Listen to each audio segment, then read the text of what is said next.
पहा, एकदम सॉफ्ट मऊ लुसलुशीत जाळीदार, एकदम स्पॉन्जी. दिसायलाच वरून एकदम स्पॉन्जी कसा दिसत आहे तसाच आतूनही एकदम स्पॉन्जी. झटपट होणारा ढोकळा कमी साहित्यामध्ये आणि अगदी सोप्या पद्धतीने मी ही रेसिपी दाखवलेली आहे. एकाच प्रयत्नात अगदी सहजपणे जमून जाईल अशी ही झटपट ढोकळ्याची रेसिपी. नमस्कार, मी मनीषा. राजलक्ष्मी रेसिपीमध्ये तुम्हा सर्वांचे स्वागत. पातेल्यामध्ये पाणी घालून जाळी ठेवून ते गरम करण्यासाठी ठेवून द्यायचं आहे. कुकरच्या भांड्याला तेल भरपूर लावून ते ग्रीस करून बाजूला ठेवून द्यायचं आहे. मिक्सरच्या भांड्यात 1.5 कप बेसन चाळून घेतलेलं आहे. त्यामध्ये 2 हिरव्या मिरच्या घालून घ्यायच्या आहेत. त्यानंतर 2 चमचे साखर, आपण पोहे खायच्या चमच्यानेच हे मेजरमेंट घेतलेलं आहे. अर्धा चमचा मीठ, पाव चमचा हिंग, अगदी नकळत हळद आणि 1 लिंबाचा रस. थोडंसं 1 कप पाणी इथं घ्यायचं आहे 1.5 कप पिठासाठी. त्यातील थोडंसं पाणी यामध्ये घालून मिक्सरला छान फिरवून घेतलेलं आहे. यामध्ये 1 छोटी पळी तेल घालूया आणि उरलेलं पाणी यामध्ये घालून पुन्हा एकदा मिक्सरला छान फिरवून घ्यायचं आहे. बारीक झालेलं मिश्रण एका पातेल्यामध्ये मी काढून घेतलेलं आहे. या मिश्रणात आता 1 पाकीट इनोचं घालायचं आहे. पण इनो घालायच्या आधी पातेल्यातील पाण्याला छान उकळी आलेली असली पाहिजे. आता हे मिश्रण छान एकसारखं मिक्स करून कुकरच्या भांड्यामध्ये काढून घ्यायचं आहे. पाण्याला छान उकळी आलेली आहे. आता याला 10 मिनिटासाठी वाफवण्यासाठी ठेवून देऊया.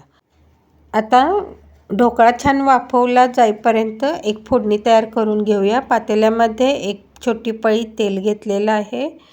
तेल छान गरम झाल्यानंतर यामध्ये जिरे मोहरीची फोडणी देऊया. थोडी कढीपत्त्याची पाने टाकूया.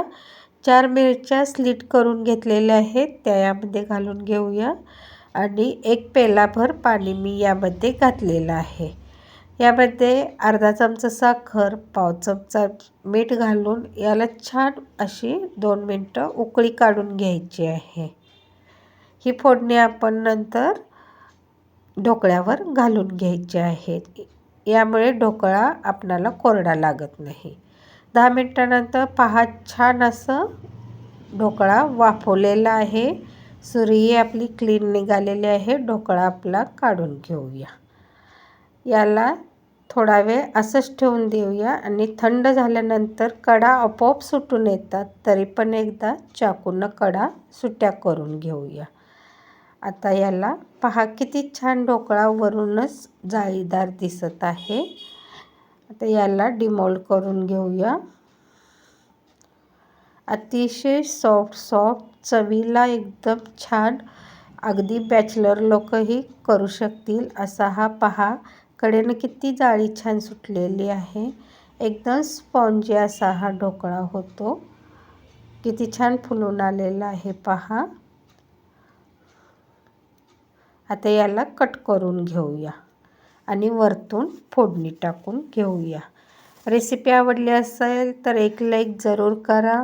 आपल्या मित्रमैत्रिणींसोबत शेअर करा आणि राजलक्ष्मी रेसिपी चॅनलवर नवीन असाल तर सबस्क्राईब करायला अजिबात विसरू नका. शेजारील बेल आयकॉन प्रेस करून ऑल ऑप्शन्स सेट करा आणि अशाच छान छान रेसिपींसाठी राजलक्ष्मी रेसिपी चॅनलला सबस्क्राईब करायला अजिबात विसरू नका. चला तर पुन्हा भेटू अशाच एका खमंग रेसिपीसोबत. तोपर्यंत मस्त खा, स्वस्त रहा. धन्यवाद.